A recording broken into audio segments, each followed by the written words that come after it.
Hey, sub-tours, welcome to a special edition Goat Talk After Dark. Well, it's not quite after dark, but it is 8 o'clock, so we're going to do this here tonight. I want to welcome you guys tonight. We're going to talk about short sales tonight. So if you guys are out there, please share our live stream. We'd like to get a few people on here tonight to talk about short sales. If you're with us on YouTube, please subscribe to our channel.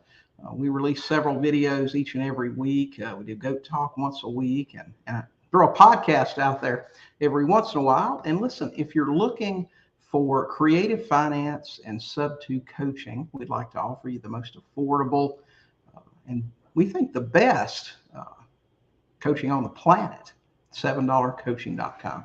So go check that out. Please say hello. Let us know where you are, what your name is, so we can say hello to you. And we'll be back in about 45 seconds.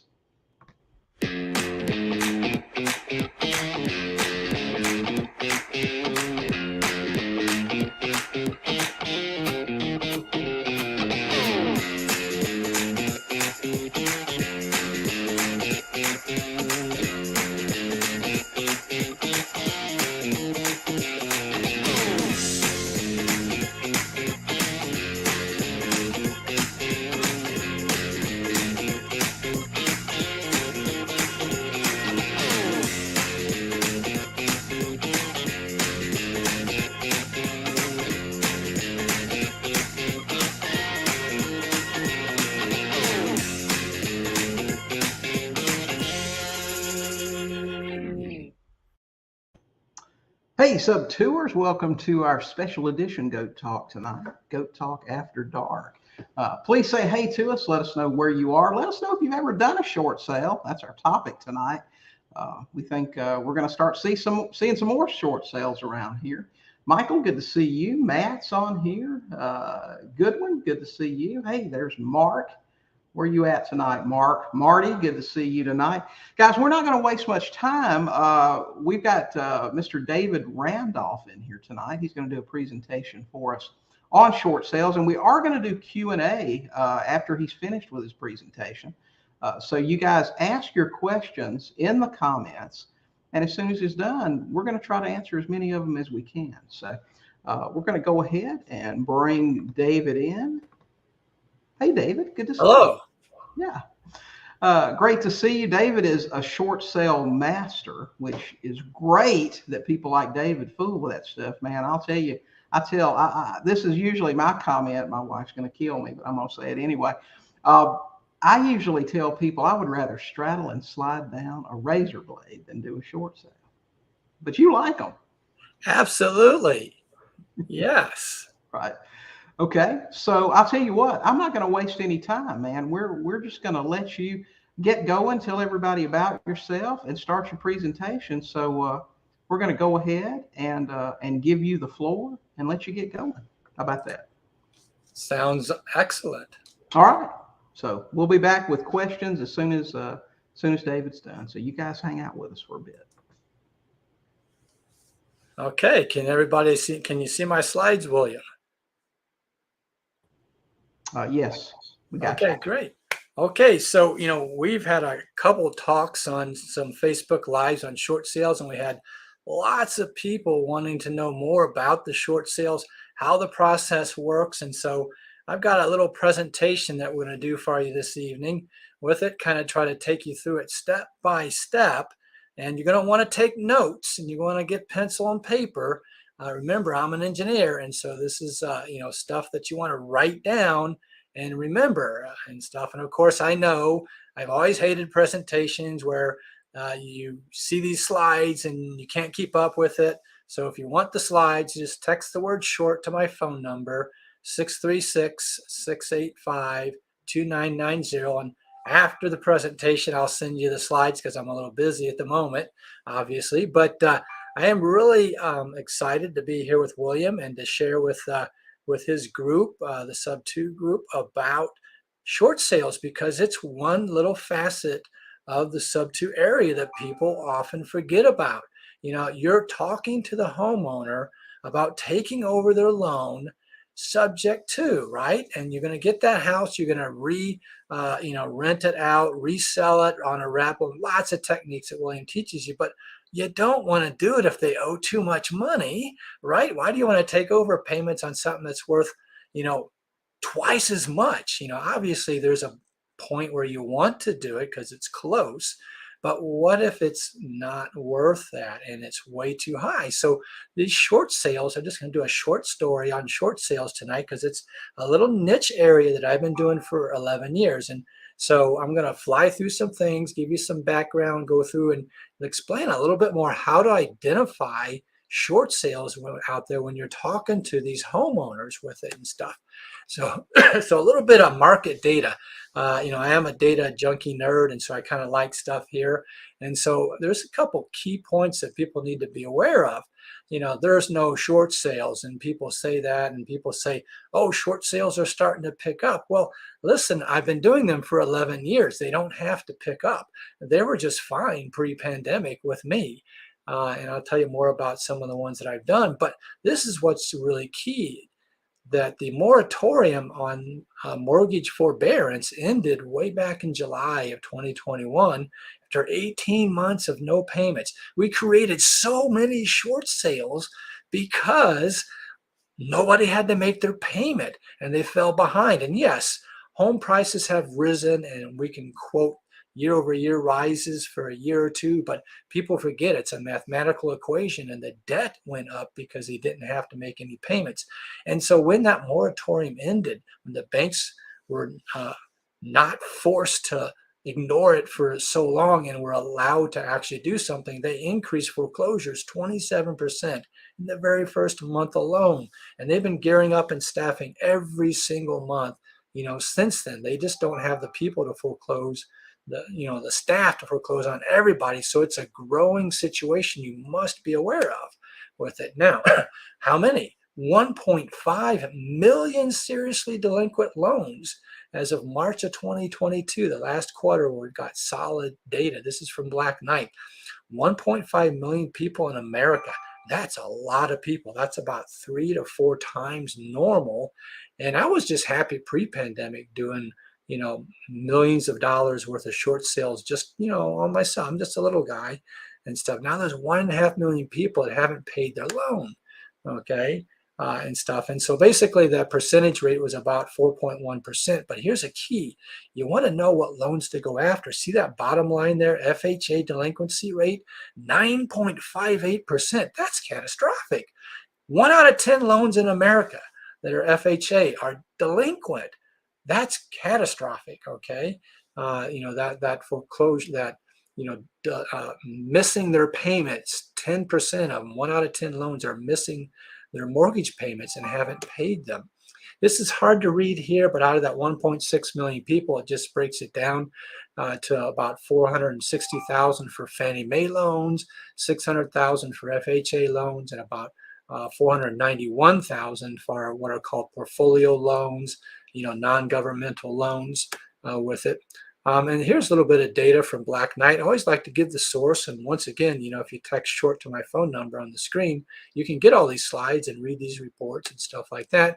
But this was a bar graph chart back in September 2021, October 2021, showing the scheduled forbearance plan expirations and how 500,000, 500,000, 400,000, all these people are getting kicked off over through, here into 2022, that didn't have a legal way to not make their payments anymore. The banks could come after them like a bad dog and come after these homeowners and get them now and stuff. Give you a perspective of what the moratorium did. On the left-hand side is a bar chart of about 30,000 foreclosures that normally we have going on any given month.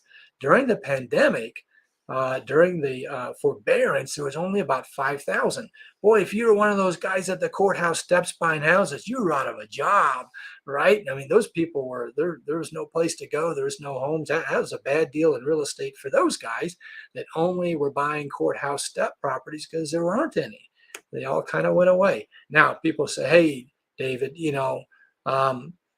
mortgage, the home prices have been rising like crazy, and you can sell the house fast and everything like that. And once again, people forget it's a mathematical equation of what makes a short sale, makes somebody not be able to pay off their mortgage, and that's because the debt goes up. So yes, I agree. Home prices have gone up, but so's the debt. Okay, this is showing FHA. And this is from last year. I don't have it for 2022, but for last year, this was showing that there was basically over 13% of all the FHA loans were underwater. They couldn't sell their home if they wanted to and pay it off. That's a phenomenal number when you already consider that 1 out of every 10 FHA loans are delinquent on top of it. So these are serious statistics that nobody talks about, nobody's even looking at and stuff. Now, this is even bigger. Oh my gosh, this is a 30-year study. And what it said was, let's look at all these homeowners, these families that have gone to foreclosure over the past 30 years. What happens to them? What actually really, is this even a short sale or not? What does it matter if they're going to foreclosure? They're going to lose their home. Well, here's what happens. You can take homeowners that are coming into foreclosure that have 40% equity. They could snap their finger and sell their house in an instant, but yet 1/3, 30% of all of them will lose their home to foreclosure on the courthouse steps. That's a terrible thing to happen to a family, and you need to be there to step in and to help them out.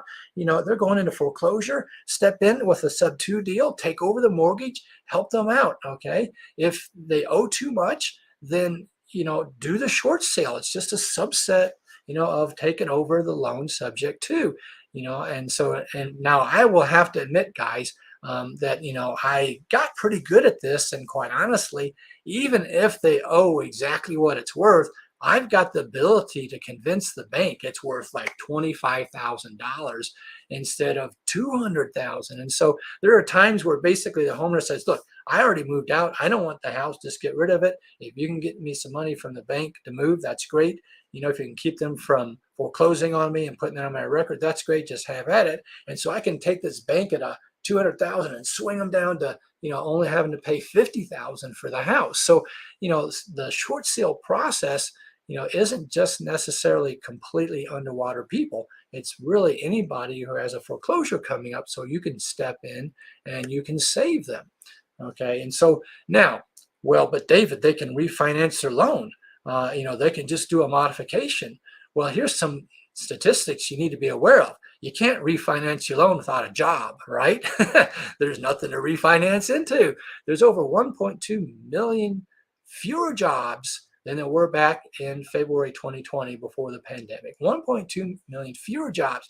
A lot of those same 1.2 million are those who haven't made their house payment. Okay, the number of permanent job losses, okay, is 1.4 million. Out of this pandemic, there were 1.4 million jobs that were lost. Now, I know it's hard to hire anybody right now, right? It's crazy. They don't want to work. I've got a bookkeeper I've been trying to hire forever, but there are 1.4 million people where there were permanent job losers, okay, and stuff like that. Now, would you like to know what the exact schedule is of homeowners being foreclosed and when? Yeah, that's kind of exciting. The CFPB, Consumer Financial Protection Bureau, controls that. And there's a 250-page report that they put out, and it tells you exactly which homes to start foreclosing on. That might be really good for a mailing campaign and stuff like that. Now, so what do you struggle with, okay? Finding sellers, talking to sellers, getting them to agree to a price. Oh, competition. Do you have other people trying to buy the houses, and stuff like that? Well, we're going to cover that tonight, where the seller doesn't care what the price of the house is. There's nobody else to put an offer in on it. Wow, is that amazing? So we're going to go over that tonight. Now, who am I? Okay, who is this David Randolph guy? So I want to be clear, this is my legal notice.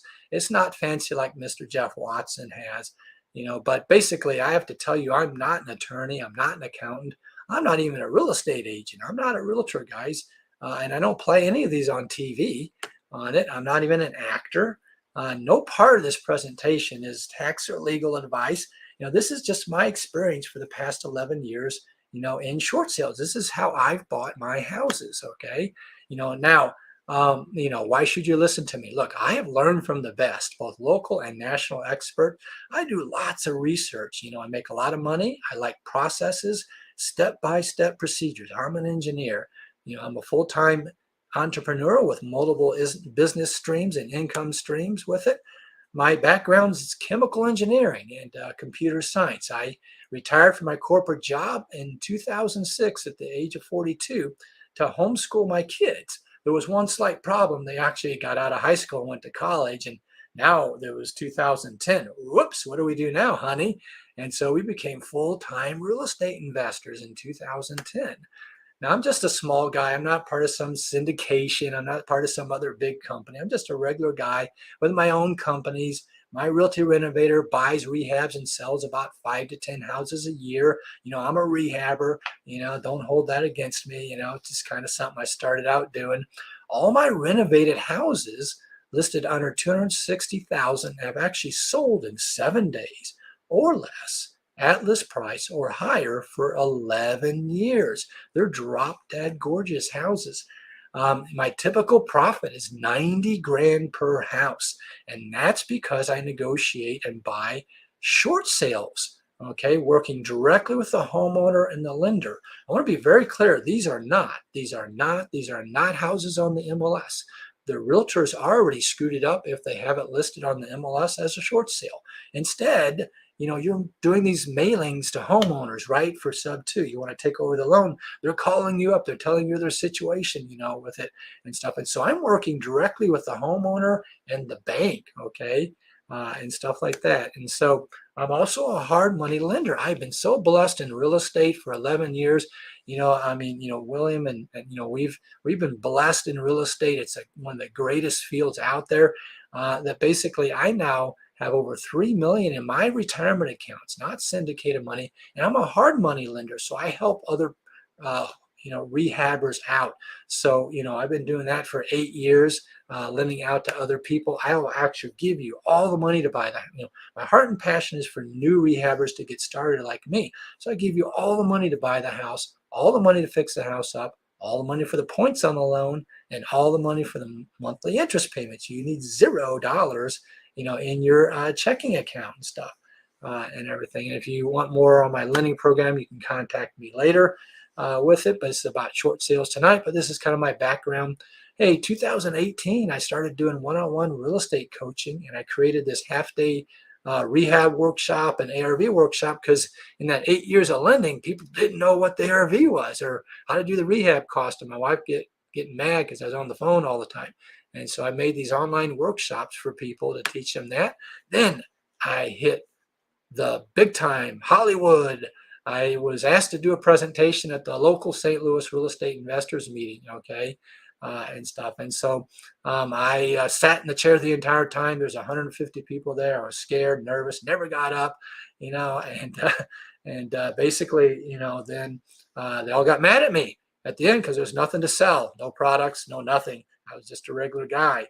Well, after that, I've now started a short sale training program. I developed workshops, a monthly group coaching call on Facebook. So I developed a basic workshop, intermediate one, and advanced, all of that, after that presentation. Now, that's who I am. That's my background. That's where I come from. I'm just a regular guy like you guys are here, just an investor trying to get better at real estate and change my life, and things like that. But so many people sent in questions and was asking about, look, what is a short sale? How do they work? How do you find them? So we're going to cover that tonight. We're going to go through what a short sale is. So get your pencil and paper out, start writing this stuff down. This is crucial information you need to know and stuff. And then if you can't keep up, like I said, text short to my phone number, 636-685-2990, and I'll send you all these slides. And then you won't have to, miss anything from it. But basically, short sale is where the homeowner owes more than what they're going to get from selling the house. See, a lot of people mistake a short sale as having a mortgage on the house that they can't pay off because it's too high. That's not true. It's all of the debt. It's the missed payments. It's the second loans. It's the judgments, the tax liens, the federal taxes, state taxes. It's every debt that homeowner has. That all adds up to him not being able to sell the house and pay it all off. It's not about just paying the first mortgage off, and so it's all the debts, and people need to keep that in mind. Remember that. And they also forget when you sell your house, you only get about 85% of list price with it. So, realtors will put a house up on the market. They owe 200,000. They'll list it for 200. And the house is only worth 100,000. They list it for the loan, and then they get an offer. Well, with the commissions and the inspection fees, they don't even clear them paying off the loan. So realtors screw it up most of the time. I'm teaching you to be an investor, an entrepreneur, and to do short sales for you, not to be a realtor listing them for other people, and stuff like that. Look, I said I make $90,000 average on house. I make $50,000 to $150,000 profit on each house. I basically wholesale them for 80 grand. If I rehab them and fix them up and make 150 grand on them. These are just $200,000, $300,000 houses here in St. Louis and other states and stuff like that. And so, basically, you need to understand that, homeowner isn't going to get the full price for it and to pay that off. Now, what else is a short sale? So, there's usually a pending foreclosure date. Okay. And so depending on what state you're in, they're going to maybe only have 30 days to sell the house, maybe 60 days. In Missouri, we have this little thing called 2 30-day letters. And so the homeowner will actually know 60 days ahead of time, even though we're a 21-day state. Georgia's 30 days. Okay. Texas is 21 days. And a lot of times there's deferred maintenance on the house and repairs needed. And the buyer doesn't have any money to fix these up, and they can't get the seller to do it because the seller's got no money with it and stuff. Now, I want to clear something up really quick here. Read that statement while I get a drink of water. Thank you. So it doesn't matter if you're in a judicial state or a non-judicial state. So when a foreclosure takes place, there's a process that gets followed. And if it's judicial, that means they go through the court system, and it can take a lot longer to do. In a non-judicial state like Missouri and Georgia and Texas, all they have to do is post the legal description for 21 days or 30 days, and the bank got the house back. That's it. Pretty simple. But the short sale process is federal. It's identical across all states in the United States. The only thing that changes is how do you market to the homeowner. Okay, the length of time that you have in a judicial state like Illinois and Florida, you've got a lot longer time frame before the bank can take it back. So you got a lot longer to do the short sale. Boy, I wish I was in some of those states. I'm in Missouri. I got 21 days to stop it. And I got to bust my butt in 21 days because I'm in a non-judicial state. So the actual, though, negotiation process, paperwork is identical from there. Okay. Now, what is it? Okay. So most buyers, they can't get a traditional loan because the approval process takes too long. It's, 45 days to get a loan. Okay. And the foreclosure's coming up and the seller's got to sell it. And the lender usually will not approve a buyer getting a traditional loan. They want a cash buyer. So write that down, guys. You're going to do short sales. It's a cash offer that you're going to write. And it also needs to be as is. You can't have an inspection clause like normal homeowners and traditional sales because the seller ain't got no money to fix it up, and the bank won't let them spend any money to fix it up because the bank is going to accept a lower value for their loan than what they're owed, and they're taking a loss. So they're not going to want the house to be fixed up. And so turn your offer in cash as is. Okay, it's a little trick there with it. Now the lender's got to approve the buyer, and the buyer can't change. So keep that in mind. Back in the old days in 2011, we had to find a single mom to be our buyer. They weren't accepting LLCs. They thought we were the evil ones, trying to rip them off. And about 2013 or 14, they figured out, oh, whoa, wait a minute. Hey, these LLCs actually fix these houses up really nice and sell them on the market, and now we get to lend to a homeowner. And so they actually started to like LLCs, but they have to approve who that buyer is, and then they can't change. Okay, And so the buyer can't be related to the seller. So the seller, you don't even know the seller, right? You're doing your direct mail marketing, however you do marketing out there and stuff. And so you're not going to know the seller, right? And so the buyer, you're the buyer and you're the negotiator on this deal, and you're not going to be related to the seller. So you can't do a short sale on your sister's house. It's not going to work, okay? Can't be related to it. As a matter of fact, all parties must be unrelated on paper. Okay, now I'm not going to explain that statement on paper, but basically, you can use various types of entities. Okay, now I'll tell you, here's what happens if they find out that you're negotiating a short sale and that you're the buyer. Okay, the only thing that they do is they cut the realtor's commission to zero. I don't know why they do it. They just do it because they think they can get away with it. And that's okay. Just pay your realtor on the side later, right? Just have a deal with him so you cover him some other way. But, even if they find out you're negotiating and you're the buyer, they're not going to go, oh, you can't do that. Because remember, the bank's going to determine what the value of the home is. And we'll cover that later here with it and stuff. And so basically, why do them? Okay, why do we do short sales? Okay, look, if you don't, the homeowner is going to get foreclosed on.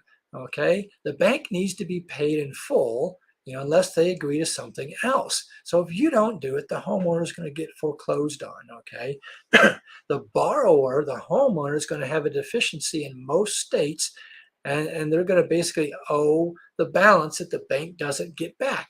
Now, if you do a short sale instead, the bank's going to give them a check at closing. So do you want them to lose the home and then owe all the money too? Or do you want to have them do a short sale and get some money from the bank directly? And so it's a much better way.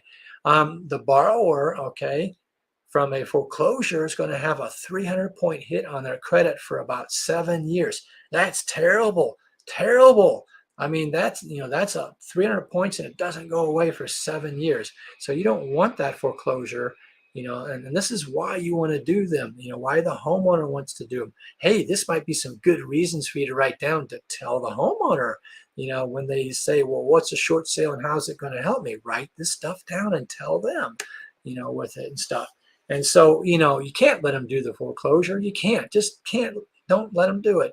If anything, tell them that they need to consider filing bankruptcy. Now that's going to hurt their credit for 5 years, and about, 200 points, but, at least they'll stop the foreclosure. Now, and it wipes out the debt. So that's what the bankruptcy does, wipes out the debt. But here's what those bankruptcy attorneys don't tell you. I bet nobody on this call knows this. Okay, unless they're in my monthly Q&A coaching group. But, is that if you do bankruptcy, you wipe out the debt, but then the bank has to foreclose on the house to get legal title. Okay, so yeah, there's no deficiency, there's no money owed, but you've got the bankruptcy on your credit score, and now the bank has to go to the courthouse steps anyway to get the title to be able to sell it themselves. So now you got the foreclosure. Okay, so there's so many reasons to do a short sale. And the borrower is going to have, why do we do them? If you don't, the borrower has to be out of the house on the foreclosure date. They don't own it. They legally don't own the house, okay, on that date. And so in a short sale, they get to stay in the house. They're not making any payments. And as long as you're negotiating, 2 months, 3 months, 4 months, heck, I did 2 of them for 12 months because they had a kid in senior high school and they wanted to graduate. I don't care when I'm going to get the house. I'm making $150,000 on it. I'm in no hurry. Okay. And so, you can do delay tactics and stuff like that, but they get to save their money up the whole time. The borrower gets to start over. They're saving that money up the whole time you're negotiating. They get to start over somewhere else. Lots of reasons on why you want to do a short sale. Here it really is, the gratification and helping families out. You've got to have a heart for the family. Don't get them on the phone or don't have them call you and go, hey, this David Randolph dude said I'm going to make $150,000. Would you let me do a short sale? don't say that on the phone to them. You know, you need to have a heart to help them out of their situation. Why did they get there? How did they miss payments? What's the bank done to give them the shaft, you know, and agree with them and be there to try to help them out. You know, the homes run down a lot of times. And so, you know, they can't fix it up and it's terrible. They want to leave. They want to get out. 80% of my short sales, a homeowner doesn't even want to be in the house. Okay, they want to start over and move. And so on the closing day, when this is all done for them and they get a check and no debt, they're crying. They're literally crying at the table with relief. I'm crying because I'm going to make $150,000 or $80,000 or $90,000 average. So we're both crying at the closing table, you know, for different reasons and stuff. And you know, the other reason why we do them, you know, is we, the buyer, the negotiator, the buyer entity, one of our entities that's the buyer, we bring up the value of homes in subdivisions. We restore them, okay? We fix them up and sell them at a higher price. That's what the banks and everybody wants. We bring in jobs, okay, to a lot of people. And instead, the home would sit there and just decay. So there's a lot of reasons to do the short sale. Now, I'm going to do one little case example study. I've got like, you know, my original presentation that I did in 2019, I showed 30 houses, I think, you know, with it. And so it was crazy. And I don't have time for that. So I just picked out one. Okay, this is a case study. Here's the address. Go look it up on public records. It's all public information. I don't hide anything from anybody. But this is a short sale that I did here in St. Louis, Missouri. And basically, it was kind of interesting. It was for a Bank of America vice president. And that was a little embarrassing, right? Okay, to do a short sale on Bank of America, you know, and stuff. Now, it was interesting because it was actually two credit unions. So she had a person had a first mortgage and a second mortgage, but they're with credit unions. They weren't actually with banks. Those are actually a little bit tougher to do. But let me give you the overall numbers on what this deal was here, okay? So basically, you know, it's kind of still answering the question, why do we do them, okay? This will be some good reasons for you here. So basically, I sold this house. So the deal's done. I sold this home for $370,000, okay? Big house, 4,500 square foot. Now, what did I do to the house? What work did I do, okay? Well, I only put about $500 into some outlets in the basement. Some kids broke in and stole the white outlets out of the basement and left the wires hanging out. I thought, well, I'm not selling a house with wires hanging out. And then the ceiling fan remote was missing. And that really irked me. And so, you know, I basically had the model number and stuff on it. So I got a new ceiling fan and I sold that house for $370,000. Okay. And that's all I did to that house. With it, I basically done what called the wholetailing it, you know, where you kind of wholesale it to somebody else and don't really do much of anything to it and stuff. But, you know, but what do you think I paid for that house? Okay. $370,000 house. What I sold it for, what do you think I paid for it? Okay, you know, what would you pay? I don't know. People can throw that in the comment thing or something. You know, so what would you pay for that house? That's all you did was just sell it. You know, you don't need a whole lot of work there with it. Well, I paid $270,000. I made $100,000 profit just by putting some outlets in the basement. Is that a pretty good deal? That's real numbers. Okay, $100,000 profit. When was the last time you made $100,000 profit on a house? Okay, and didn't do any work to it. Okay, wholesale. Well, it's going to get better. We're not done yet. Why is this better? Okay. Of course, you know, does that answer the question why you do them? Okay, 100,000. That's probably answers that question. But that's the real reason you can do short sales in your IRAs also. So that was done in my Roth IRA. You know about real estate, don't you? You heard about real estate. It's all about location, location, location. Hey, this deal, this short sale deal is all about Roth, Roth, Roth, tax-free forever. Okay. And so that's one really good reason why you want to do them. Okay. And stuff. Oh, I always like to give out a freebie. Okay. So there's one document you need to be able to do all this stuff with short sales. If you don't have this document, you're dead in the water. And I give this away free to everybody, you know, that gets any of my presentations. So if you text short to my phone number, 636-685-2990, I'll give you that one document, show you how to use it. And that enables you to do everything that I'm about to talk about with short sales and have talked about so far, okay, with it and stuff. And so now this short sale where I made $100,000, okay, basically they had a $404,000 first mortgage position with a credit union, and then they actually had a $40,000 second mortgage with another credit union with it and stuff. And so, it's kind of difficult to do short sale with those credit unions because they're not really government owned. They don't follow a lot of the same rules. And so it was kind of interesting on this, particular, short sale because they wanted to keep the deficiency in place. So here's the deal. When you're doing a short sale, you have to tell the homeowner that you're not going to do the short sale if you don't get the deficiency wiped to zero.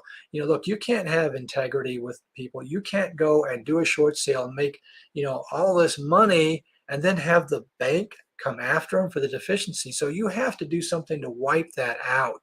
Okay. And so what actually happened on this particular case here was basically that the bank gave me an approval letter, and in it it said that they would, that there would be a deficiency, which is a pretty big one, right? 400,000 minus 270. There's a couple $100,000 deficiency there, and I said to the homeowner, "Oh man, this is terrible. We don't like credit unions, and yep, they're saying there's a deficiency. I'm not going to be able to buy your house. I'm really sorry. I got you some time in the house, but I told you that I wouldn't do the short sale if there's a deficiency. So we're not going to be able to do it. They have a deficiency they're going to pursue you after." And the homeowner said, "Oh no, but go ahead and do it anyway. Just go ahead. I'll file bankruptcy later with them." It's like, "No, I can't. I gave you my word." And the homeowner had their attorney write me a letter and say, "Hey, we are instructing you, commanding you to go through with the short sale anyway. Even though there will be a deficiency, and we'll just do a bankruptcy and we'll wipe it out." And I said, "No, we don't do short sales with families if we don't wipe this out." And so I went back to the credit union and I said, "Hey, what would it take for you to get rid of the deficiency? Look, do you want to have a deficiency that you probably aren't going to collect on? And heck, they could even file bankruptcy, or would you rather get a little bit of extra money now and wipe it out?" And so they came back and said, "Okay, pay us $25,000 more and we'll wipe the deficiency." So I did. I could have made 125 grand on this house, but instead I wiped out the deficiency by paying them 25 grand, and I only made 100,000. So don't cry for me. 100,000 is pretty good, but you don't want to have that deficiency. And so that was kind of a little quick case study. Now, okay, and I could give you lots of case studies of many houses with addresses you can go look. Now, how do we get them? Okay, you're saying, "David, I'm really excited. I want to know about short sales." I get these calls and I have to, let these go because I don't know what to do and stuff, and everything. So how do you get these short sales? How do you find these, okay, with it and stuff? So I always say, give me your tired, your poor, your huddled masses. These families are in trouble. Okay, they're not thinking straight. They've got health issues. They've lost their jobs. Remember the statistic that those with 40% equity will 1/3 of them will still lose their home. It's not about the house. It's about their life. Okay, and they're oppressed. The society has gotten them down, and you need to reach out to them. Okay, those are the kind of people, and they need to believe that you can help them in some way. Like I said, don't say, "Hey, this David Randolph dude said I'm gonna make 90,000 on this house. Would you let me do a short sale?" That's not what they need to believe, that you have the knowledge to get that debt wiped out, that house sold, and there be no deficiency. They need to believe that you have, that you can help them. That's what they need to hear. So how do we get them? Marketing. Yes, marketing is a big part about how to get short sales. I often say, if a tree falls to the ground in the woods, does it make a noise? My answer is nope, it don't, because you aren't there to help the family out and keep them out of foreclosure. So where are these trees at? Okay, now here's what we know. If I fail at a short sale, it becomes a foreclosure. Every foreclosure that you ever see in all the newspapers across the country is a failure by you and me not to do a short sale. If we do a short sale, it pulls it out of foreclosure. Okay, so let's go target those with a foreclosure date. That's how we're going to get them. Let's find these people with a foreclosure. Okay, now how does that work? Okay, now write this down. This is really important. In all states, the lender is required to post the legal description in the borrower's name for a certain number of days in the legal newspaper in the county where the property is located. Read that in red there. Legal newspaper in the county where the property is located. I don't teach you to go to www.foreclosureme.com and get some old outdated list that's 5 days before they even got it. I teach my students, my people that want to do short sales, to get it the day it gets published and your letter's in the mail by 5 p.m. that day. And that's the legal newspaper for the county. So let's go after these people, okay, and stuff. They're desperate, okay. In so many days, they're not going to have any place to live, okay. How do we get them? These are things that, that you need to be aware of. Everything they've tried hasn't worked. Look, it's gone through, stage after stage after stage, and now the bank is doing the foreclosure process. So the homeowner's tried everything and it hasn't worked. And so when you work with them, when you can do the short sale and you can help them, they're willing to provide anything to stop that foreclosure. They won't do it for the bank, but they'll do it for you. And so you work with the bank, find out what the bank needs, and then you get it from the homeowner, and then you give it to the bank. See, the bank doesn't lose my paperwork. Okay, you heard that in the past, right? Well, they lost all my paperwork. Here's what the deal was. I hate to break, it's a myth, actually. The banks never lost any paperwork. They never lost any of it. Okay, here's what happened. You filled it out wrong. I'm speaking to all my friends in 2009, 10, and 11, and 12, who said, oh, these short sales are terrible. The bank, they didn't lose your paperwork. You filled it out wrong, and it's not their job to teach you how to do short sales. They didn't lose it. They tossed it in a trash can because it wasn't filled out right, okay, and stuff. So you need to provide the bank what they're looking for, and you get that from the homeowner. And the homeowner is very willing to work with you, okay. Now, look, if the homeowner could have found a buyer for the house, it would have already, okay. They don't expect to get any money from the sale of the house, okay. Your goals are aligned with the seller and with the bank. Everybody wants to get paid off. They want that loan paid off. And so you're all working together on this and stuff. You can give them a lot more time in that. You need to be writing these things down, guys, because this is what you tell the homeowner on the phone. I can give you much more time to live in the house with no payments. Okay. I have methods to satisfy the lender's requirements because I know what they want, Mr. Seller. Okay. And I'm willing to get whatever is needed by the bank and work with you, Mr. Homeowner, and we'll take care of this, okay? Now, here's some of your tricks. You're a buyer, you are the buyer, or one of your entities is the buyer, and you tell the homeowner, look, I know the trick. It has to be cash as is, okay? And you can tell them that I can get you some money to move most of the time, 90% of the time, but it will come from the bank, not from me. I can't pay you anything to do a short sale. That's a bribery, okay? And we're going to get the bank paid off. You're going to get rid of all of your debt forever, okay? And the buyer investor is going to own the house, okay? Now, where do we find them, okay? The simplest way is to find out where these foreclosures are located, okay? So basically, I said it's the legal newspaper for the county that the house resides in. So you want to look for online access.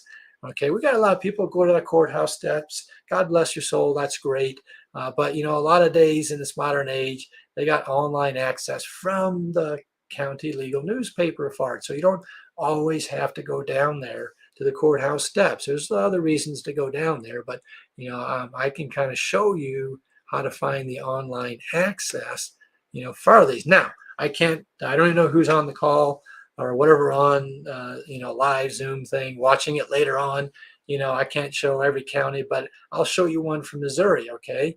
MissouriLawyersMedia.com, okay, is the legal newspaper, for the St. Louis and Kansas City area in Missouri. So you're going to go to their website, okay? Now, they're going to have different counties, okay? And so, these are just some of the ones we have for St. Louis City, St. Louis County, St. Charles County, and they do charge about $49 a month for all those counties, but that's okay because you can, a lot of times export the data to Excel and then mail merge it in with letters. And so it's worth the $49. Now, can you just like hand write down the name and address and stuff like that without paying the $49? Yes, you can do that for a lot of, county newspapers in their area and stuff, but you're going to want to, get a subscription to them, and you can just do a monthly one if you want. You don't have to buy a whole year with it and stuff. And so, this is, like I said, the website's from Missouri. I can't show, if you want to know more about yours, I guess, text me, or something, and, try and help you find out what it is. My monthly group coaching call, everybody in that group, we actually find your exact county and do a Zoom, record it, and actually get the research done on what the website is, so you can get that by 5 p.m. the day it occurs. Now, I know this is hard to see, but it's from Missouri, so it probably may not help you anyway, but it's going to be the same in your county. So I'm going to run through this real quick on how do you use that website for your county. And so you're going to basically have a website that's going to usually pull up a map, and it's going to show you the number of foreclosures that are currently, in your area, that you're subscribing to with it. And so it's going to look like this. And then now look real carefully at the red there, okay? Right here, you're going to use the search tools, and you're going to come down to real estate. Okay, so this is for whatever county you're in. It's all the same. Maybe your map isn't blue, it might be red, but this is the process. I'm going to run through this real quick. I want you to be able to find short sales after this. This is a teaching session. William wanted some teaching. Okay, there's nothing to sell you here tonight. This is all teaching. So write this stuff down. So, for your county website, legal newspaper, you're going to go to search tools and then go to real estate. Okay, and then on here, you go to real estate, and then it's kind of hard to see here. I'll circle it, but you're going to go to the location and type, and you're going to choose record type public notice. Okay, and of course, state of Missouri, and then the publication for the county you have. But then here's the trick: trustee sale. So public notice, trustee sale. That's the two key components you're going to do on your county's website. Now, when that happens, you're going to see it pulls up the addresses of people here. There's only showing 3 or 4 on the screen. And I know you can't read any of this, but you're taking notes, or you can get the slide by texting short to my phone number on the screen and stuff. And so you're going to then pull up the actual addresses. Now, what do we look at? Now we got the addresses. Okay, so now what they're going to do, remember, this is a legal posting in a legal newspaper. So it's going to have to show the parties involved. So this is going to give you the foreclosing attorney's name and case number. You need to know the file and case number. And heck, that even gives you their phone number and stuff like that. So it's going to show you the parties involved. It's going to show you the date up there when it's posted. It's going to show you when the foreclosure is. With this. And then a lot of them actually have the newspaper article right there as part of the website. And I like to save this to my hard drive, because when the homeowner says, "Oh, I don't believe they're coming after me," and I'm like, "Oh yeah, buddy, you're in the newspaper. You're a celebrity. Here, let me text you the newspaper article. See right there, you're a celebrity. It's real now." And they're like, "Oh my God, yes, they've been mailing letters and I haven't opened them, but now I'm in the newspaper, and it says right there that on this July 23rd, they're going to come and take my house." It becomes real. And see that red circle? That's their name. So now you got their name and address. Mail your letters, okay, and stuff. And then case number is a good piece of data to get off of there, because you can talk to a foreclosing attorney and identify, if it's been postponed and stuff. Here's the auction date and time. You need to be aware of that. So the county legal newspaper, online websites, how you want to do that. Okay. Hey, some of them even give you the minimum bid amount, but I find that doesn't occur until about a day or two before the foreclosure kind of thing with it. And and some even aggregate. This tells me the square footage some websites in your county may or may not pull up bedrooms and bath, and stuff. Depends on the options that you buy and everything. But anyway, so yeah, this, that's the simplest way to do it. Go to that legal newspaper. Here's the one. If anybody here is in Georgia, I just recently done one for law.com. If you're in Georgia here, Fulton County, as a matter of fact, that's the one for you. And you just have to contact me if you need help finding yours. Can't do that tonight for everybody with it and stuff like that. But basically, that's that website. Okay, so kind of been flying through this stuff. So like I said, text short if you want to get some information on other websites that are out there and stuff like that with it. Now, what do you say to them? Now we got their name and address. Now look, I am an old, I'm not going to say codger, but I'm old school. I like mailing stuff. Did you know you can pay people to mail letters? Grandma, shaky handwriting. I just like, yeah, I know SEO, Facebook ads, and there's sophisticated people out there. But hey, look, this is not wholesaling 101 where we spend $5,000 a month on mass, mailing and texting, blasting, and cold call. That look, there's 50 people a month in my county. Okay, I'm just mailing to 50 people. So direct mail marketing is what I recommend that you do. Now, do mail to them multiple letters because remember, it's that, know, like, and trust. And so, they kind of need 5 touches from you. And so don't just mail one letter to them, okay? And that's why in a judicial state, you got like 90 days in Illinois. You got plenty of time. Missouri, I got 21 days. How am I going to get a bunch of multiple letters in 21 days? It's kind of tough. Okay, but I've persevered over the years. I've got $3 million in my retirement accounts. Money my wife didn't spend with it and stuff. Shh, and so anyway, we're not talking about a lot of people. I'm in St. Charles County, part of St. Louis, Missouri, and in just my county, there's 50 per month. That's all I mail to. St. Louis County is 300 a month. Now, I've only just mailed to the 50, and I only need one each month. Okay, so I do the multiple letters. But now, what do you put on the letters? Okay, now we don't have time to go through all the letters tonight or anything like that. But basically, there's some important options you need to tell them about. Okay, and a lot of it, we outlined some of it earlier about why it's important. Why do we do them? Why do I do them? Why do you do them? Why does the seller do them? And so you kind of want to put some of those important options that they might have, into some of those multiple letters with it and stuff like that. And stuff. And I'm going to even give you a little top secret method here. Letter 1 is handwritten. Write that down. Letter 1 is handwritten. And that's because you need it to go out by 5 p.m. the day that you get it off the county legal newspaper. You can pre-write that, already addressed, stamped, and ready to go. You don't need a computer, a printer, or anything. So I teach people on letter number 1 to make it a handwritten letter. That way you can get it out immediately, right away and stuff. Now, can you combine texting and can you combine, voice phone calls with it? Yeah, you can. The way I used to do that was, somebody got my letter and by say the 7th or the 10th of the month, they called me and I'm now going to help them do a short sale.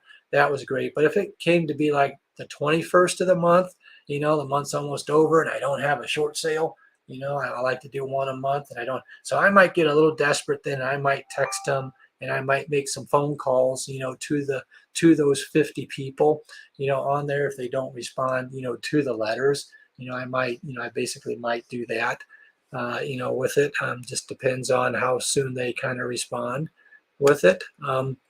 And stuff. And so you do kind of need to have a script, but scripts are worthless.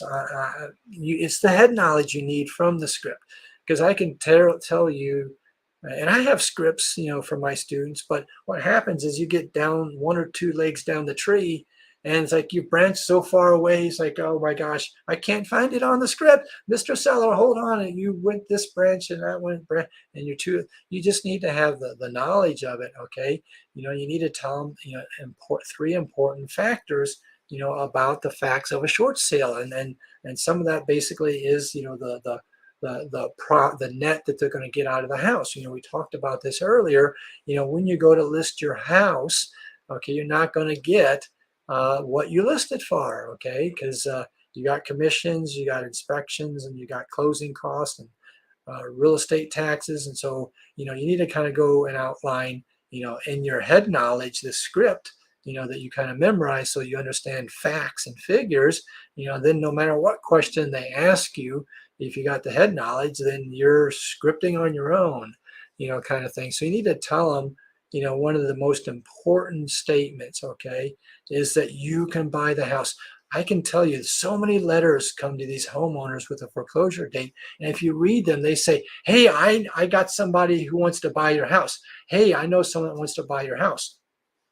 Look, that's illegal. Did you know that? Okay, you're being a real estate agent in your state. You cannot tell a homeowner, I know somebody that wants to buy your house. It's against your state law for a licensed real estate agent. You have to have a license to be able to sell a house to somebody else, to sell a house for the homeowner. Okay, and so, that's why you need to tell them you want to buy it. When you say, I want to buy the house, that gives you legal standing, okay? You now have legal legwork to stand on. And so that's one of the most important things to let them know, is that I can buy your house and stuff. And that works really good because, we don't know yet, even if it's a short sale. And so if they're desperate trying to, get out of it, they want that debt paid off, they need a buyer. Okay, and stuff. And then you can go down the short sale route as an option later, but let them know that you can buy it. Now, I will tell you, we've got so many wholesalers out there and so many Facebook groups with tens of thousands of people doing wholesaling and cash, buyers, and these big companies that are national, and stuff, these pretty houses and different, companies out there that are putting in low cash offers that they're a little pissed off sometimes. So you need to be kind of careful with, saying, cash lowball offer. That's not what you're saying to them. Okay. You want to buy the house at what the price that the bank is going to, let it be sold for. So they see this, these wholesaler, lowball people putting in these lowball offers going, are you a freaking idiot? I can't accept that for my house. It doesn't pay off the loan. You're not doing me any good. Instead, when they know that you've got the ability to negotiate with a bank and reduce the loan down so low that the house can be sold, then they're going to want to talk to you. So don't talk about lowball cash offers to them on the phone. Tell them about what the situation is on how to stop the foreclosure. What have you done? What have you tried? And stuff like that. Make it really clear that you're the buyer. I mean, matter of fact, I often say that, well, I say this to every homeowner with it and stuff. I say, look, hey, if the short sale is what works out to be the best for you, my whole goal is to get that debt wiped out. You'll have no deficiency. The bank, 90% of the time will pay you money at closing. I can't pay you anything. It's illegal and stuff. And so you'll get some money, you'll get it wiped out, you get some time in the house. And they're like, well, David, that's fantastic. Why are you doing all this? How much am I going to have to pay you? It's like, no, you never are going to pay me. Never take a dime. You're not a consultant, doing loan modifications. You don't have a mortgage license to do loan. That's not what you're doing. You're not going to ever receive a fee for what you do to help them. Okay. There's some cases where they get a loan modification and they go on with their life and you don't get anything. That's fine. They don't pay you anything either. And so they say, well, why are you doing this? And here's what I say. And my wife doesn't like this, but this is what I say to them. I say, hey, look, I'm going to do all those things I just said, to help you out. And here's why. Okay. Because one, I'm going to convince the bank to let me buy your house for $1. Okay. And then I'm going to fix your house up really nice and beautiful. And I'm going to sell it for $1 million. Okay. And if that's not okay with you, that's okay. I can get up and leave right now, and you can let the foreclosure next Tuesday take place. And I start to walk out. Okay, I don't know how that worked on the camera, but start to walk out, and they go, oh no, wait, come back, hold on. Yeah, I don't want to go to foreclosure next Tuesday and have to be out of the house. Yeah, what do I care what you're going to make off the house? If you get me more time, you get the debt wiped out. I can't sell my house and make any money on it. I don't have 80 grand to fix it up. I don't have, I don't even have a job. And so I just, that's fine. That's fine. Come back. And so, we come back and then we're able to work something out and be able to do that short sale for them. They agree to that and stuff. Okay. Now, what else do you say to them? You mail them a letter. Tell them you want to buy their house. Okay. Tell them you can help them. Okay. In that letter, you're going to help them avoid foreclosure and save their credit. You're going to tell them that there's options that are best for them. Okay. There's no out-of-pocket fees. Now, I also do this little thing about the sooner you call me, the more options you have. If they call you 3 days before the foreclosure date, there ain't as many options, is there? Okay, so basically, you're going to help them find that option, and most of the time it ends up being the case where you're going to actually do a short sale. It might not be that case. It could be a sub-2 deal. They could say, hey, look, I'm not one of those 30% with 40% equity. I'm not, I got my life together, and you're going to have to take over the loan, dude. And that's great. William teaches you how to do that. Everything, paperwork, get in the $7 club, learn everything about sub-2 and do the deal. Okay. I don't pass those up.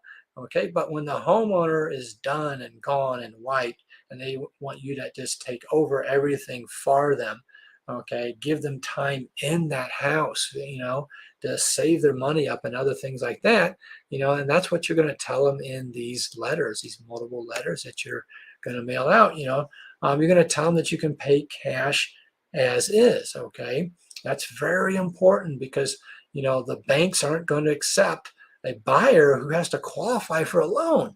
They're not going to take the chance that the buyer can't get a loan with it and stuff. And so you have to do that cash as is. Now I want to clear something up. A lot of people say sometimes in the Q&A boxes, you don't have to actually close with your cash when you buy the house.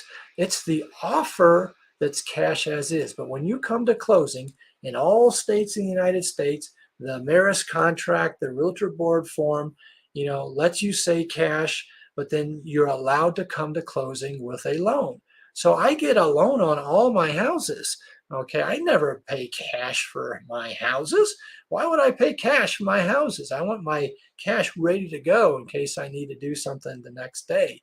So I borrow money on the closing, from a private lender or from a hard money lender. So you can get a hard money loan for your short sale. You don't have to actually have the cash, to do that, but you turn your offer in that way for the bank. Okay. We talked about this, hey, sooner you contact me, the more options that you've got, and definitely send them a letter, let them know there's a foreclosure date. That's a real good one, that makes it real for them. You have that a date in there and stuff.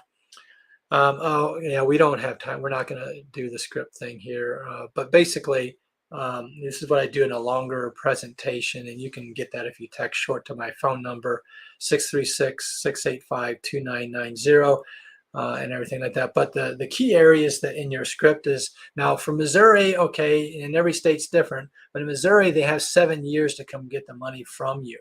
Okay, and so that's one of the things that you want to make sure. Now, Arizona is a little bit different. They're one of the few states where actually the bank cannot come after you for the debt, but most every state, even California, okay, they've got judicial, non-judicial in the state of California with it and stuff like that. And so, in Missouri, they have 7 years to come, get the money from you. And that really scares the bejeebers out of them when they, find that out. Then of course, what are you going to tell them or put in your letters? On the phone when you talk to them, it's a credit hit for the foreclosure, but not the short sale. So the short sale is about 50 points and maybe 1 year. So after 1 year, all 50 points have come back onto your, credit report. Heck, you can even go out and get an FHA loan, okay, with a short sale on your record, and you don't even have to wait. FHA is very, liberal, with that and stuff. and stuff. But basically, that's some of the things that you want to tell them. They're not going to net as much, if they try to sell it on the MLS. There's costs associated with going through a realtor to sell the house. Okay. And like I said, absolutely let them know you intend to make a profit. They need to know what your motive is. Matter of fact, this is a little ninja trick. Okay. So write this down. It's not even in the slides. Okay. One of the ways to stop the foreclosure is to turn in a really low offer to the bank. Ninja little trick. People in my basic workshop that have taken that, they know this little trick, but I'm saying it, right here for Williams people, okay, on it. You turn in a really low offer and it scares the bank into postponing the foreclosure so they can find out what's wrong with the house. And so this is really cool with a homeowner. You say to them, hey, this is a ninja trick that I use. Don't tell all the other short sale people out there, because this is my proprietary, idea. So don't, and they'll go, well, I don't know anyone else that does short sales. Okay, good. Just don't tell them this little trick. But my trick is that we turn in a really low offer and it scares the bank and it causes them to postpone that foreclosure. What do you think of the offer? Is it low enough? And they go, no, I think you should lower the offer. And the seller tells me, lower the price. Is that beautiful or what? You got the homeowner telling you to turn in an offer for an even lower price with it. Because remember, you can always come up. It's hard to go down with the bank. So you want to be really, really low on your offer price and stuff. We're kind of getting long on time here, but hey, okay, cool. So we're kind of near the end. We'll have a little bit of time for Q&A if there is any questions. Kind of went through it fast. So in summary, you can make a lot of money doing short sales. I showed you one simple example. I can show you dozens and dozens with the addresses, and you can look them all up on public records. I've been doing it for 11 years, and right now there's 3 to 4 times as many foreclosures as there was pre-pandemic. And so they're out there. The banks are dumping the houses because they couldn't foreclose before. Christian Stom, one of my students, just wholesaled a house for $100,000. He bought it for $95,000, sold it the same day for $195,000. Okay. He just did a second house, okay, where it was a rehab. Okay. So he didn't wholesale it, but he bought it for $106,000 and he did $20,000 rehab, which is really about paint and carpet, right? So he had 126 in it. He just got it under contract last week for over $229,000, $100,000 profit, all in the same, month of June here, basically. And so the banks are dumping the houses. They can't put the home on the market and sell it. So they'll take whatever you offer them. Did you hear me? Okay. Now they come out and they do appraisals, and there's a lot of other paperwork with it. And we don't have time to teach you 10 years of short sales in a short teaching session. But basically, you need to be there to help families out, in this crisis right now that's occurring. And there's no competition from other buyers. There are no other buyers. Okay. And there's no competition with the seller. How many times is the seller telling you they want $300,000 for a $200,000 house? The seller doesn't care what the price is. There are no other buyers. Man, you can't beat that. Okay. How good does that get? Okay. Now, pre-pandemic, we had about 40 foreclosures a month in St. Charles County. St. Louis, it was 300 a month. How many do you need? I mean, come on, where do you live at? What do you have in your county? I just need 1 out of 40 guys. Okay. This is not, I guess one of my problems is I do a lot of rehabs. And if you're going to wholesale them, you might do more than 10 or 12 a year. But, it's about lifestyle choices. We don't have to do $5,000 a month in marketing, trying to wholesale a house for a lousy $2,000 or $5,000, right? I mean, good grief. That's a terrible way to go with it and stuff. And if I want to go to St. Louis County, which is, an extra 20-minute drive, I could do 300. So every single month, there's another 40. Every single month, there's another 300. Where were you at? Okay, and stuff. Anyway, that's the conclusion of it here. That's my contact information. I love helping people out. You got a short sale you're working on? Oh my gosh, give me a call. Tell me who the bank is, the type of loan, the homeowner situation, and I can give you some, verbal help on what might, be happening or taking place. Like I said, if you want the document, text short to 636-685-2990, and you can get that document, or you can get the slides and more information on it. But I love helping people out.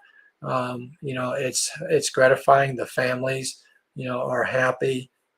You're bringing up the value of homes, in subdivisions, and even if you're wholesaling it, just making 80 grand, that's great for your retirement plan.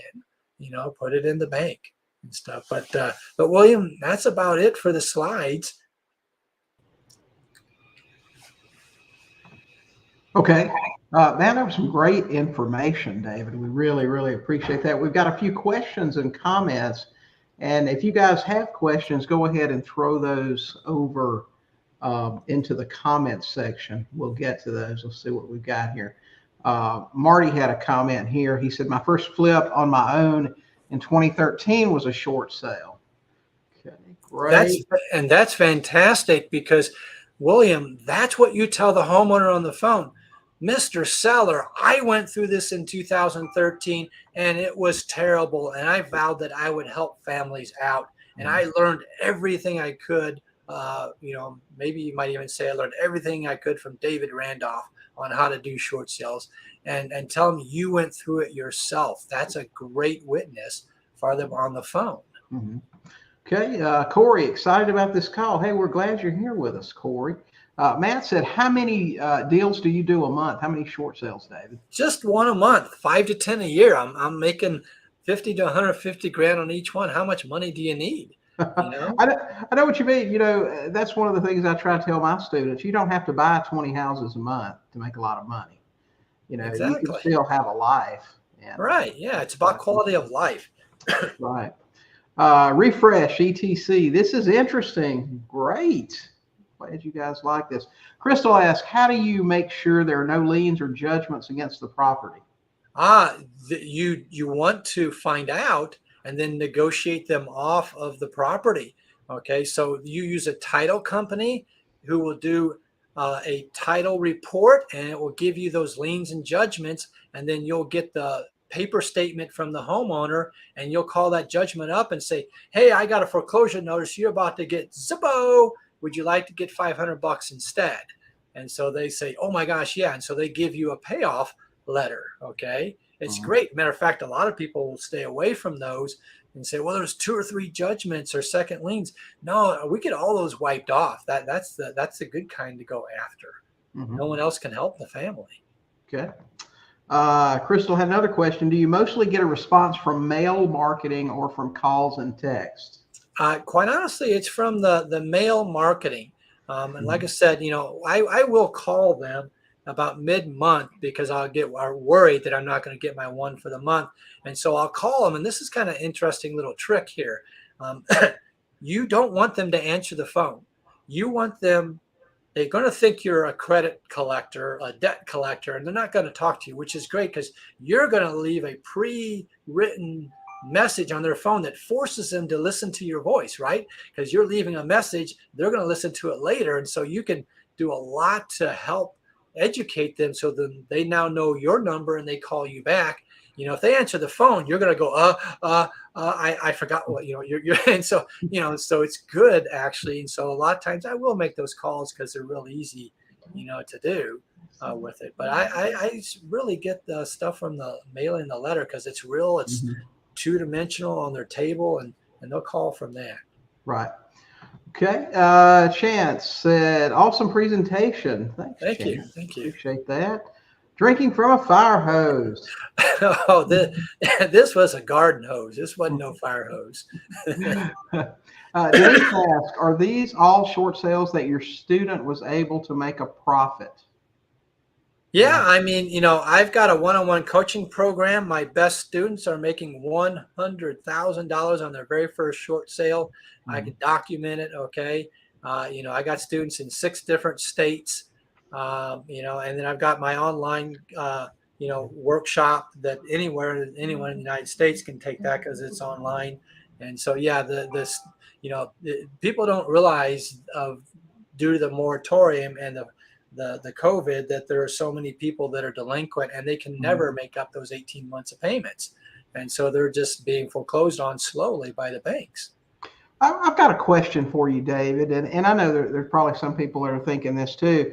We've been, when you talk to sellers, especially during the last 2 years and I know there are pockets here, it's not crazy appreciation all over the country, but I mean, have short sales not been impacted at all by all of the appreciation in many markets?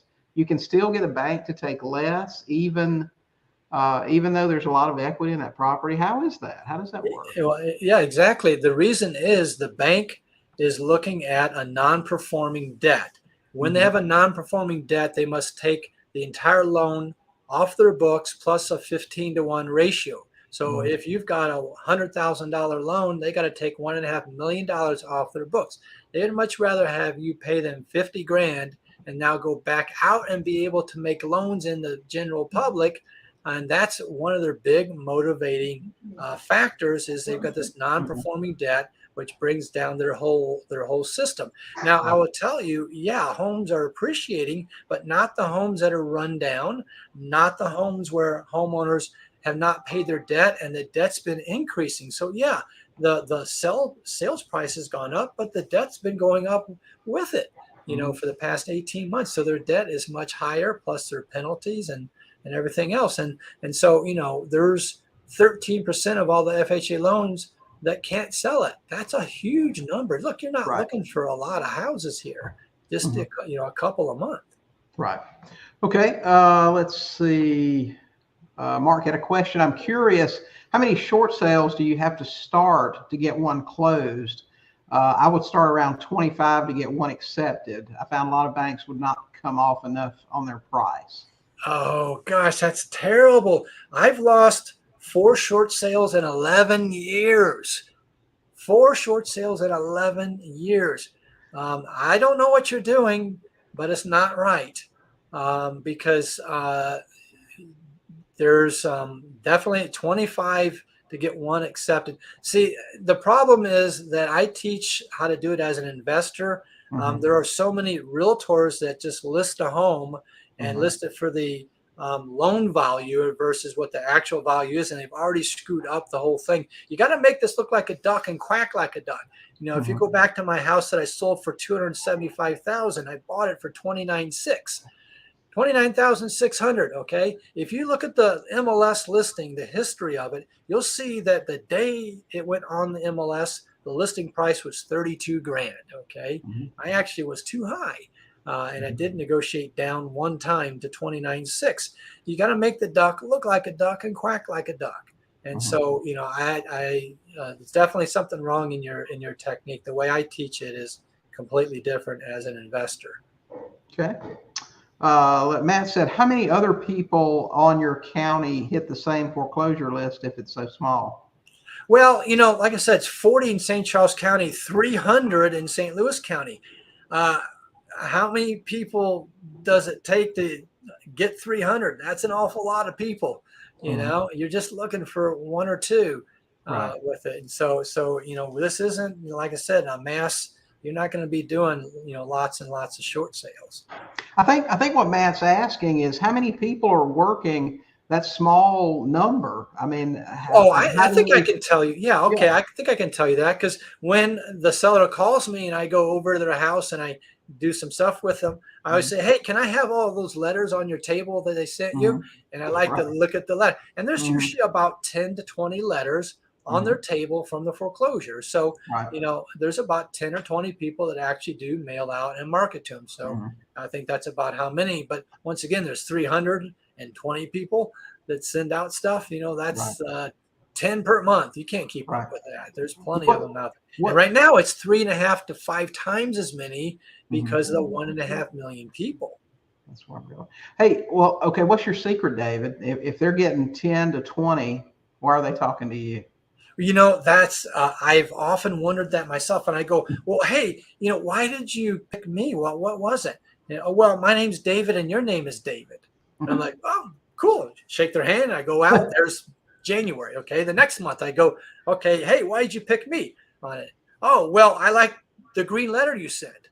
Mhm. Oh, I don't send green all the time. Well, okay, fine.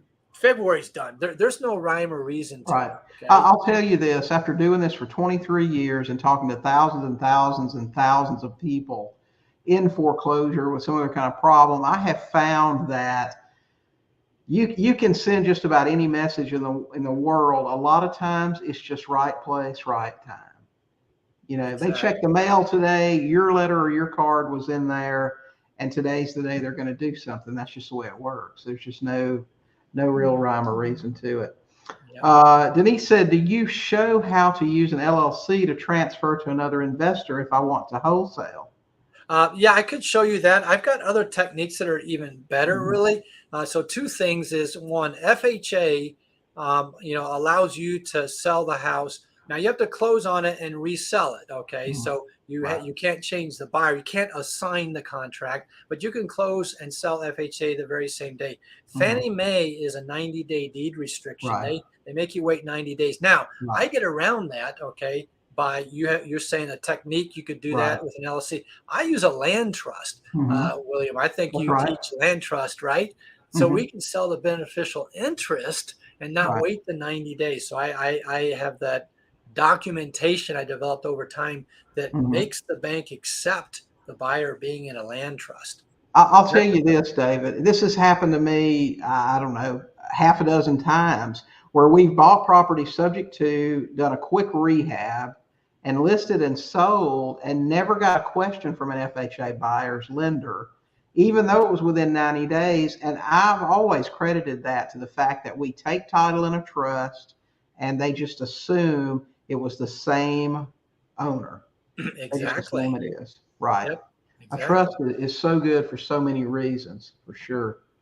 Miguel said, thanks for sharing. Well, thank you, Miguel, for being here tonight. ABQ, Real Deals. Hey, guys, I came in late. Can you do this hundreds of miles away from the house, or must it be within 50 miles or so? So you can Well, do this remotely.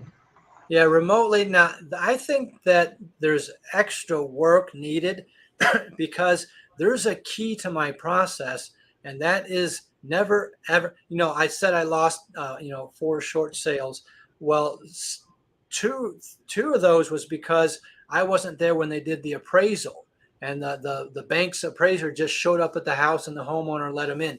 So I think that if you're away out of town, you need to have somebody local that's going to be there with the appraiser at the house. So you're going to have a team, okay, to do the short sale paperwork process, if you're further away from the house. So you're going to have to Mhm. team up with somebody, Right. preferably a realtor who understands real estate, and then you can train them and teach them what to do at the house. Right. Okay. Good. This is Tara. Thanks so much for the information. Thank you for being here, Tara. Got a ton of questions coming in now, David. As a lender, do you lend based on the deal or credit scores or both? My lending, my heart and passion is for new people to get started. You need no credit score, no bank returns, no tax returns, no monthly statements. It's all about the asset, all about the value with it. And if you want the lending document, if you text the word LEND, okay, CCE 30, if you text LEND, lend, to my same phone number, I'll send you my 4-page document because there's a lot more that comes with that. And so it's all about asset based.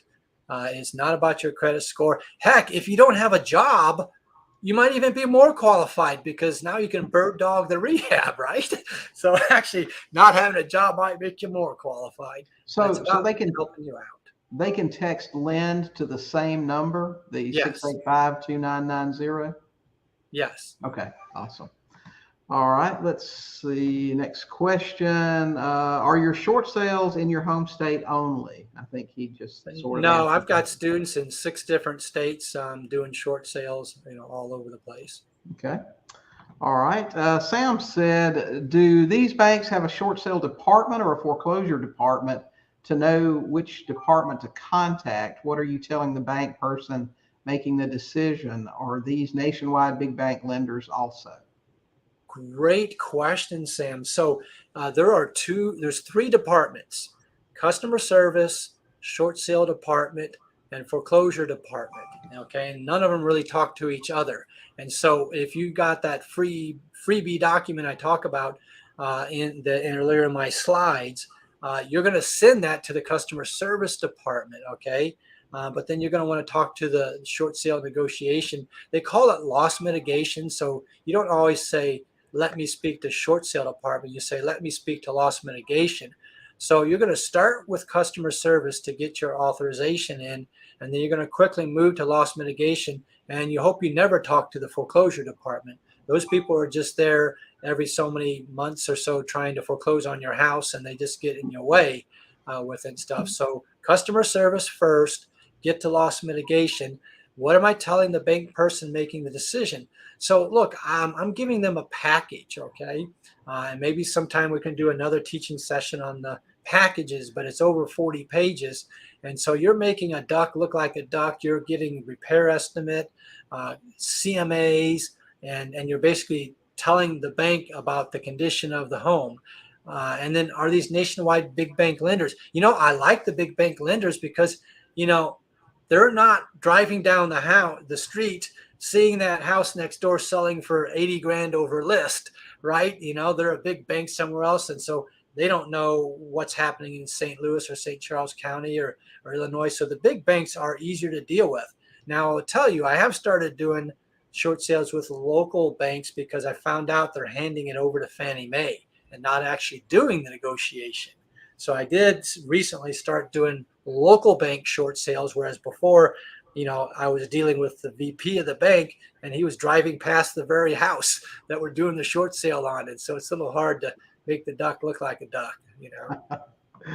Okay. We've got a Facebook user. If you're doing door knocking, what do you say to the homeowner when they answer the door?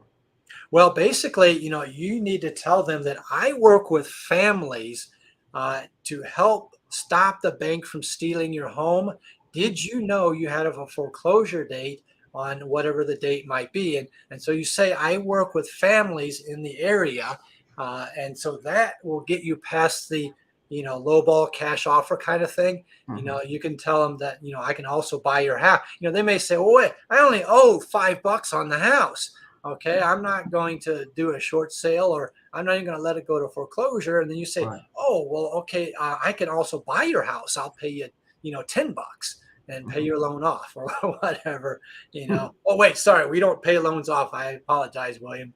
We'll take that sub We try to, not $5 $5 loan. We will take that sub too. Right.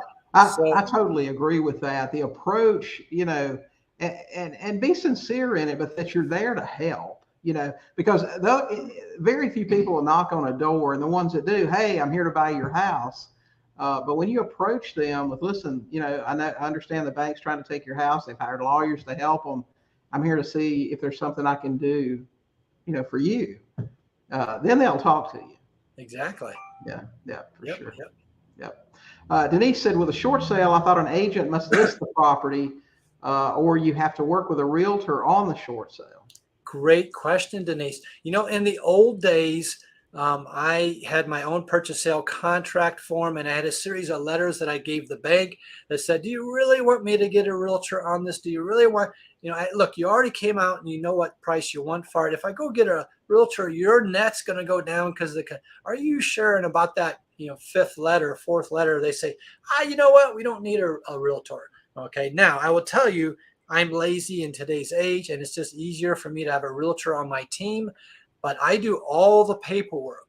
My realtors paid a flat fee just to put it on the MLS, but all the paperwork is filled out by me, and everything is turned into the bank. They do literally nothing but put the listing up at what conditions I set with the paperwork with it. So it's easier than sending 4 or 5 letters.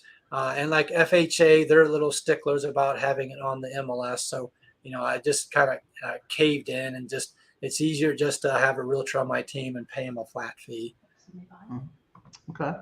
And Facebook user, are there still any restrictions on how soon you can sell the short sale once you purchase the property? Yeah, great question. Fannie Mae has a 30-day and a 90-day deed restriction. So a Fannie Mae loan, if you buy that, the approval letter will say that you cannot sell it for any price, not even $1, within 30 days. Your mother could be on the side of the highway, run over by a car, and you need to get a air chopper out and sell your home to pay for it. You can't do it within 30 days, not even for $1. From 30 to 90 days, you can't sell it for more than 20% more than what you paid for it. And I don't care if you did a $100,000 rehab, you can't sell it for more than 20% more than what you paid for it, up to day 90. Unless you're doing the land trust like I do. But yes, that's your biggest restriction. FHA doesn't have those restrictions. Right. And do you find that homeowners have any issues with a trust? I think, some people have said that, homeowners like, what's a trust? How's it work?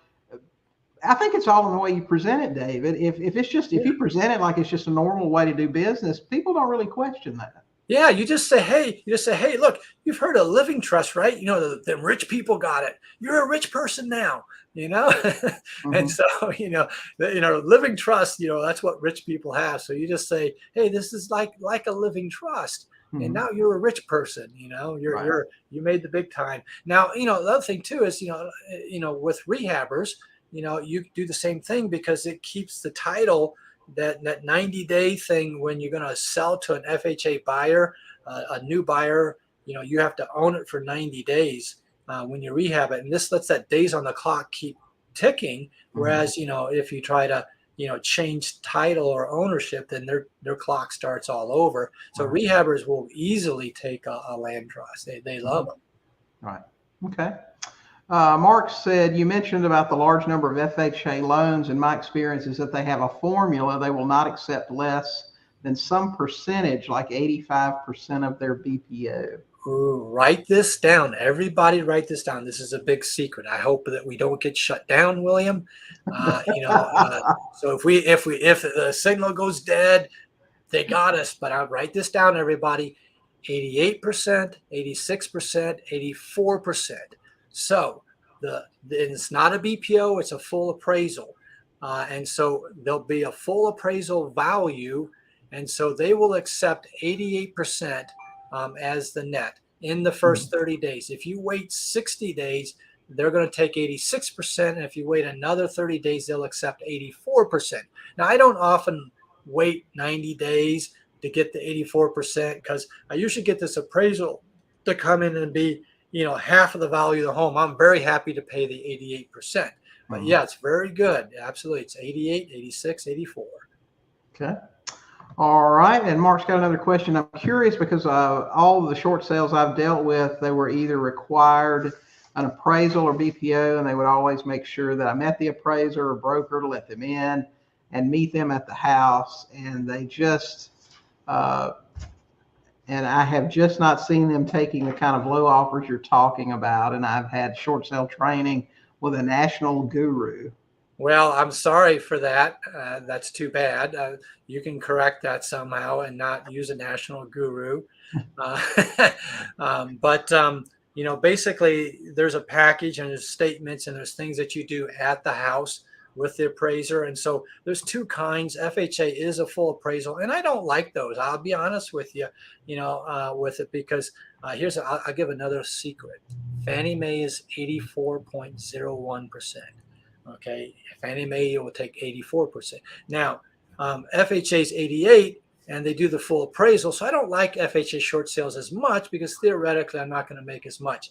Now with Fannie Mae, they'll do a BPO, and a BPO is basically where a realtor was paid $50 to go determine the value, and so they're not following guidelines for appraisals, and they just have to say, well, this is what the house is worth. Okay, and so you can help them and guide them, with what the repairs are in the house. You must always meet them, so you're in the house and you're going to walk between them and the granite countertops, and you're going to take them over to the mold and you're going to hold their head down in the mold, and show it to them. And then the pretty stainless appliance, you're going to walk in front of the stainless appliance so they don't see that, kind of thing. But basically, you have to be there with a repair estimate and a bunch of other stuff we don't have time to go into. And it's Mhm. worked for 11 years for me, and it's working Mhm. for my students. So Okay. that's all I can say. What about VA loans, David? Yeah, VA, it's kind of interesting. I was a little, VA's got their own dispute department, so that's kind of nice. And they have a VA rep that will help keep it out of foreclosure. Always remember to use the VA rep to stop the foreclosure, and bring the VA rep against the bank to stop it. And so the VA, they're in a situation where they get a loan as a vet, but then if they did a short sale, they reduced how much they're able to get in the future. Well, they just actually rescinded that last year. Okay, Mhm. so now if they do a short sale, they still qualify. Well, here's what happened. I don't know if you knew this, but VA got rid of the $400,000 limit.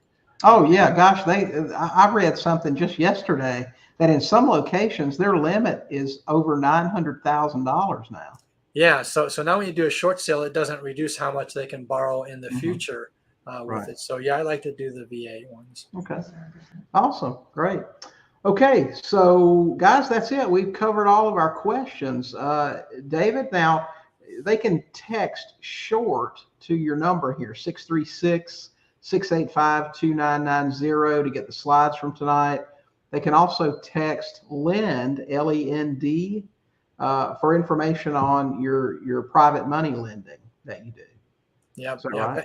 Yeah, and then go to my website if they want more information on short sales, thedavidrandolph.com, THE, davidrandolph.com. You can Yeah. get some more information, from there Hmm. with it. I love helping people out. Sure. That's why I lend the way I do. I want new rehabbers to get started. I love talking about short sales. I hope I get some phone calls on short sales.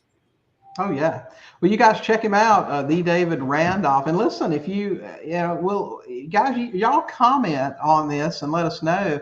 David said he could come back and talk about the short sale packet that you put together, and I guess influencing the BPO or the appraisal, some of those tricks. Would you be willing to come back if everybody wants to see you again?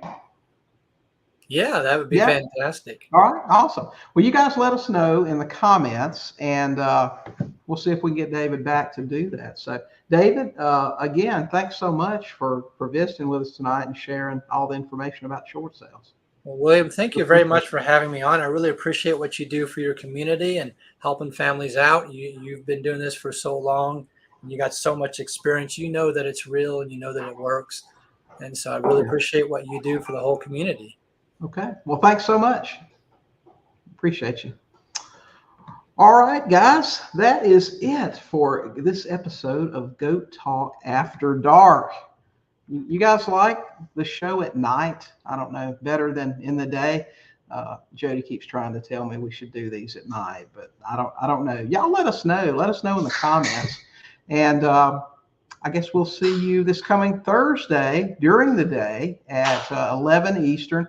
We're going to have Chris 70 on. He's going to talk about notes, how to create notes you can sell if you want to give away your cash flow. Why you want to do that, I don't know, but some people do. So you guys come back and see us then. So appreciate you hanging out with us tonight. We'll see you on Thursday.